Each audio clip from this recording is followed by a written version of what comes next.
Many years have passed since Moses, at the age of 120, died without seeing the Promised Land, and since Jehovah caused the walls of Jericho to collapse, allowing the Hebrew tribes, led by Joshua, Moses' successor, to enter the city, destroy and raze it to the ground, and to kill all the inhabitants of Jericho without distinction.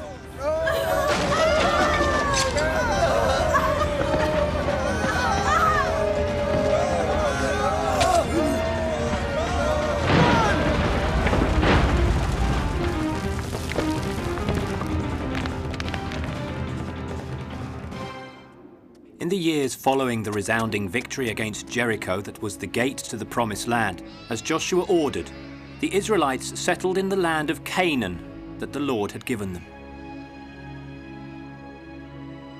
While many of them still lived in camps of tents like nomads, shepherds and merchants, others became farmers and artisans. They constructed villages and cities and lived in houses built with stone and clay bricks. When he was 110 years old, Joshua, son of Nun, faithful servant of Jehovah, died. The elders of his people wept for many days the loss of their commander, the successor of Moses.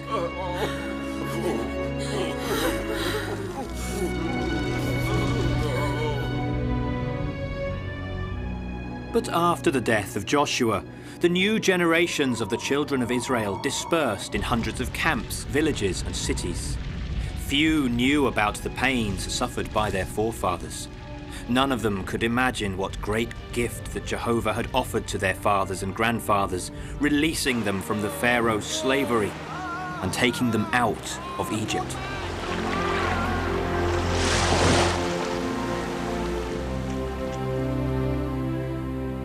Following the example of nearby peoples, many abandoned the God of Abraham, Isaac and Israel, who released their fathers to give their sons the possibility to be free men, and they began to worship the god Baal. As punishment, Jehovah abandoned them and delivered them into the hands of marauders and the greedy people nearby, who killed their sons and enslaved their daughters. When they were tired from their troubles, the children of Israel cried for their sins. So Jehovah sent judges among them, righteous men to lead the tribes of his people towards salvation. Jehovah blesses you, Joseph. Where are you going, Caleb? To remind everyone that in heaven there's a Father who loves them. They forgot him, and now they're crying. They have to remember him, otherwise there'll be trouble. May Jehovah guide your footsteps. Good luck, Caleb.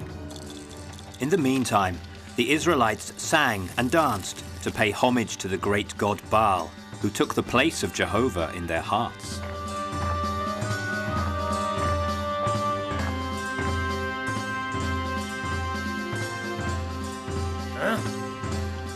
Why did you people abandon your God? Our neighbors worship Baal. Why shouldn't we also have our own God? We want another God. We want another But Baal isn't your father's Our God. fathers are dead. Dead! But Baal is a god of clay, just clay. Your God is the living God, the high invisible master of the heavens, your creator. Go away! You're an imposter! If your God is invisible, then that means he doesn't exist! Damn you!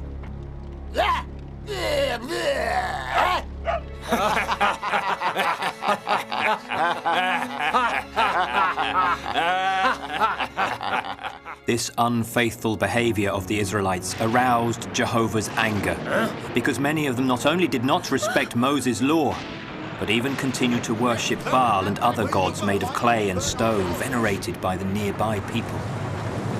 Where did he go? He went that way.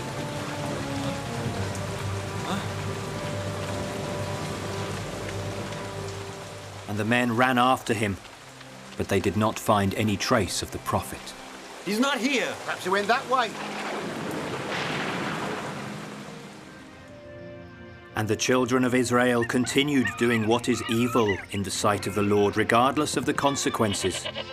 And then the Lord said, Because this nation violated the covenant I established with their fathers, and they didn't obey to my voice, I won't chase any more before them any of the nations that Joshua left when he died. So through their means, I'll test the Israelis to see if they follow the path of the Lord, and will walk on it as their fathers did, or not. And the Lord tested the Hebrew people once more. He just wanted the new generations of the children of Israel to know and learn war, at least those that had not seen it before.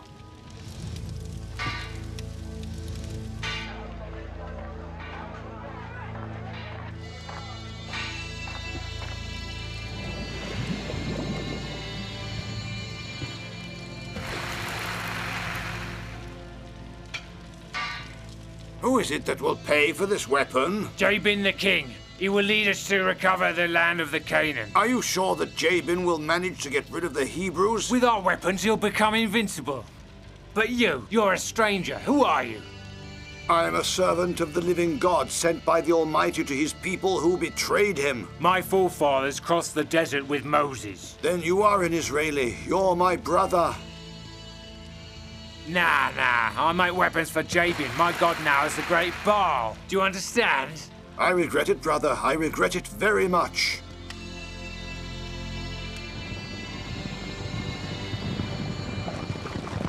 To punish his people, Jehovah decided to deliver them into the hands of their enemies. When Jabin, king of the Canaan, sent against them a mighty army, the Israelites thought the day of their doom was near, and they were afraid. Then Jehovah felt sorry for his people and chose Deborah, wife of Lapidot, a righteous woman, as judge and prophet to save the people of Israel and bring them back to their faith in the Lord. I owed some money to my brother, but I couldn't pay him. Then my brother stole my flock and took my only son, a 12-year-old child, to make his slave. Why did you steal from your brother? From his garments, I see that he's poor, but not a wretch. So now tell me, how long has your brother owed you this money for? My brother hasn't paid me for 1 year. 1 whole year. He's got no money left to pay with, so I took his son and sheep. It's my right to do this as payment. You're a greedy man. You should be more understanding towards him. The time you gave him was too short. You had no right to take his sheep and to enslave his son. But I'll invest what I've taken from him. He won't die of hunger. He's just weak and miserable. He deserves no more. You'll give back to him what you took from him. You must do so. Brothers should help each other. That's what Jehovah teaches, and that's what you have to do, so don't forget it. But I only took what belonged to me. Nothing more, nothing less. You must have mercy on him. You'll give him back his son and the sheep you took. As for you, you'll only keep 4 sheep and a ram. But I'll be ruined. Silence. You are rich and Jehovah doesn't like greed. The first 4 lambs that are born in the flock each year will be given to you as reimbursement until your credit is settled. Thank you, Deborah.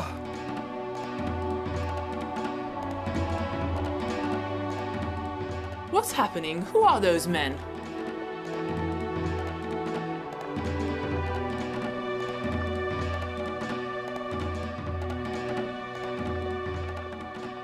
Jabin, the king of the Canaanites, is coming toward our tents and villages with 900 chariots and thousands of warriors. He wants to chase us away from the land of our fathers. He will soon be here. Call Jehovah for help. Why don't you turn to Baal? Caleb! Caleb, dear brother! The people of Israel have finally decided to ask Jehovah for mercy. Then let Jehovah have pity for them, for their children, their women, and their flocks. I saw them preparing weapons for their king's army. Brother, do you know who will lead the king's army against us? Sisera, the commander. Oh, Sisera. Sisera the Have mercy on us, Take my Jehovah. horse, Caleb, and go call Barak, son of Abinoam. Tell him to come quickly, because the Lord, God of Israel, orders it. Caleb galloped for days and days, crossing mountains and valleys to reach Barak in his land.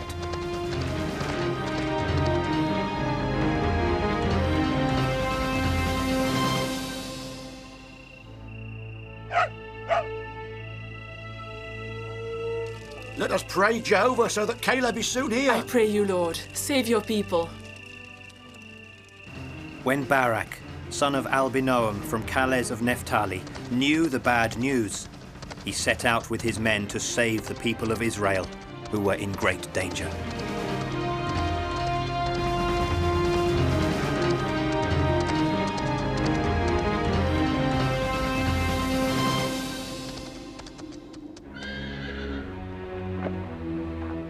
Why do you want me to face the king's army? Jehovah commands you to fight for his people. How can you be so sure? Do you want me to fight to save a people who always denied their own God? The God of Israel is also your God. Go to the tribes of Naphtali and Zebulun. Take 1,000 men and go up Mount Tabor. There you'll attack Sisera and save your people. I will fight only if you will fight with me. It's the Lord of heaven and earth who commands you to beat Jabin and Sisera, not me. If you want, I'll come with you, but the path you walk won't bring you honor, because the Lord will deliver Sisera into the hands of a woman. You will fight, Barak, but the honor of victory will not be yours. Even if the honor of victory won't be mine and everybody will say so, you'll come with me. I won't go to fight alone. But it's He, only He, Jehovah, the invisible, mighty God who commands you, not me. Doesn't matter, Deborah, because who will win is Jehovah and only Him.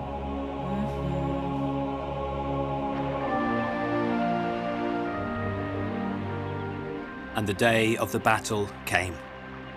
Barak stood on Mount Tabor. Near to him there were Deborah and 10,000 men, waiting for the start of the fight. Sisera was on the opposite side, with his 900 iron chariots and his soldiers that stretched as far as the torrent of Kishon. There are many, so many. Sisera has put together a great army. I'd never believe it. But you have nothing to fear. Attack them, Barak. This is the day when Jehovah delivers Sisera into your hands. Jehovah will march in front of you. Attack them, brother. In the name of Jehovah!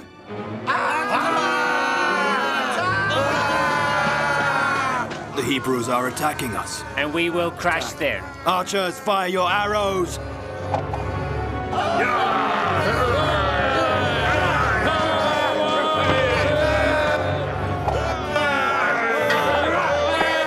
Come on! Jehovah is fighting on our side! Come on!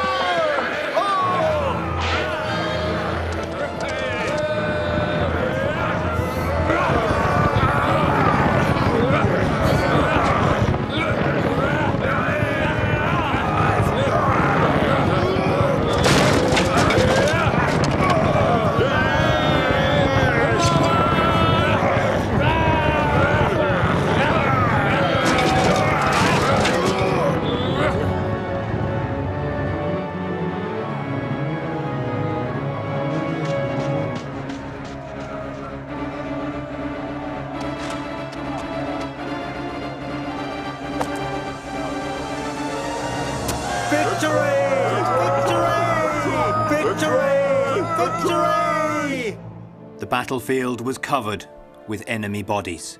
Just one was still alive. It was Sisera.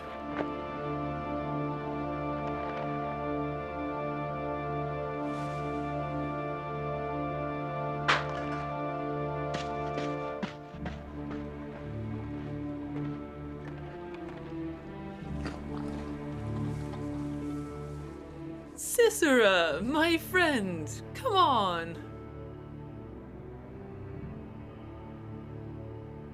Come down. Come on, don't be afraid. Come in.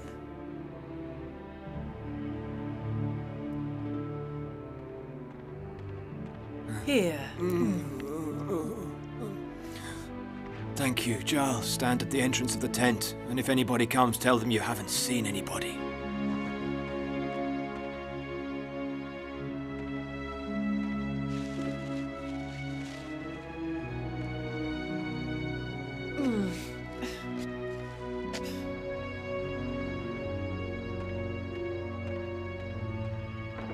Giles, what do you... No!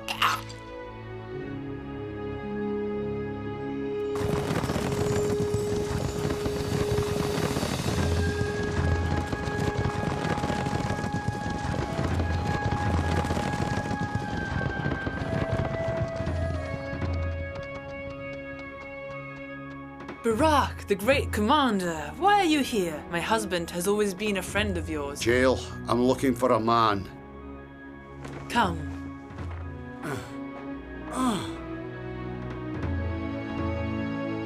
Why'd you do that, Jill? Why did you do that? He was just a poor, defeated man who was tired of living.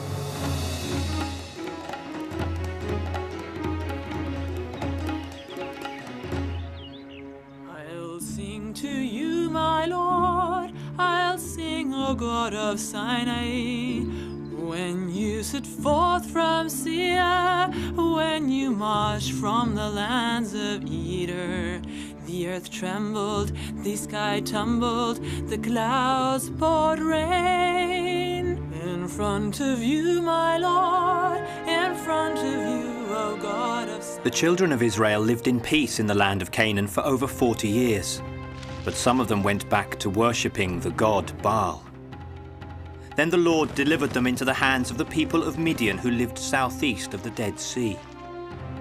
When the people of Israel sowed and wheat started to grow, the Midianites, together with the Amalek, the children of Amalek who came from the southwest, and the Arabs who came from Transjordan, all plundered Israel as far as Gaza. The marauders came in thousands from their territories, plundering and devastating the land that Jehovah had given to the Hebrews. When the downfall of the Israelites was complete, Jehovah heard their cries of pain, and as he did with Deborah, he once more sent them a new prophet. Who are you? Don't be afraid, Gideon. The Lord sent me. Who are you? How do you know my name? I don't know you. The Lord wants you to save his people. But that's really not possible. I'm only a boy. The Lord wants you. Only you, Gideon. I don't believe you. Give me a sign that God sent you. Look at that basket there on the ground, Gideon. Why? Why? What do you want to do? Huh? Look at the basket there on the ground and pay attention. Now you'll see what the Lord can do.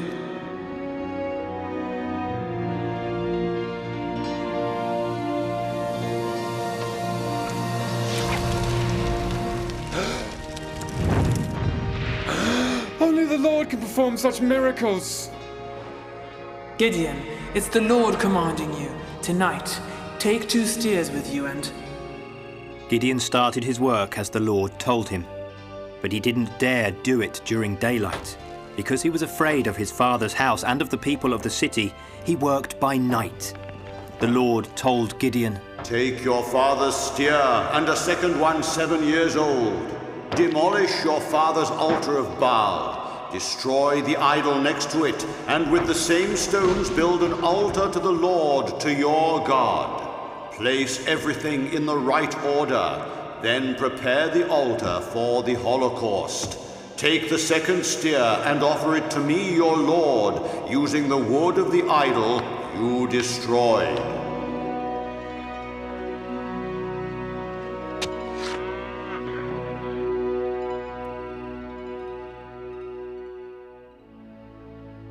and the morning after, Who offended This Baal? will cause misfortune to befall us all. It was me. The angel of the Lord ordered me to do so. Baal will punish us all. Baal is nothing. He doesn't exist. Jehovah alone can protect us from the Midianites' raids and allow us to live in peace. Baal will punish us all. You're This is crazy. Do you want me to be put to death for a god of stone? Do you want to defend Baal because I offended him? You want to protect a false god? You demolished the altar of the god Baal and you destroyed the idol nearby. You had no right to do it because it was our god, the god who protected us from our enemies. That's sacrilege. Baal is not the true God. The only true God is Jehovah, who let our fathers and grandfathers flee from Egypt, saving them from slavery. You want to deny our God for a god of stone? Don't you see that because of our ineptitude, we are victims of our enemies? God chased our oppressors away from us and gave us a homeland. And we, what have we done? We've worshipped other gods instead of him. And we let Israel be brought to ruin by Midian. Gideon is right. We sinned against God and he abandoned us to our destiny. We've got to return to God. It's your fault if we get into trouble. If Baal is a true God, let him defend himself because my son has broken down his altar. Let's get back to our true God, and he'll help us. He'll defend us. Jehovah will help us. He will free us of our enemies, and we will be a great people. May Jehovah be blessed.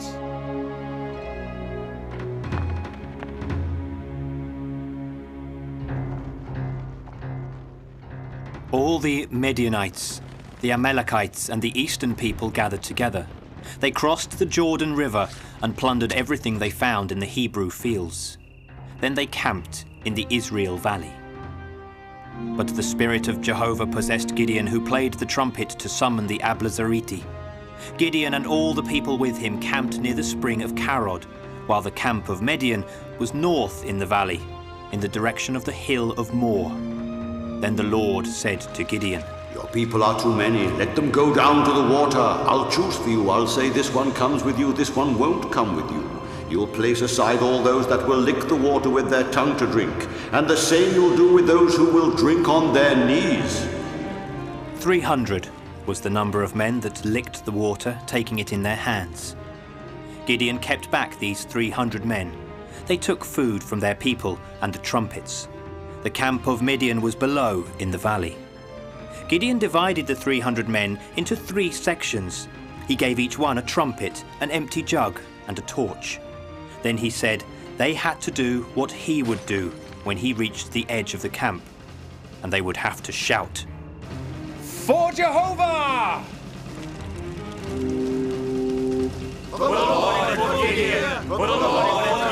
Gideon and 100 men arrived at the edge of the camp.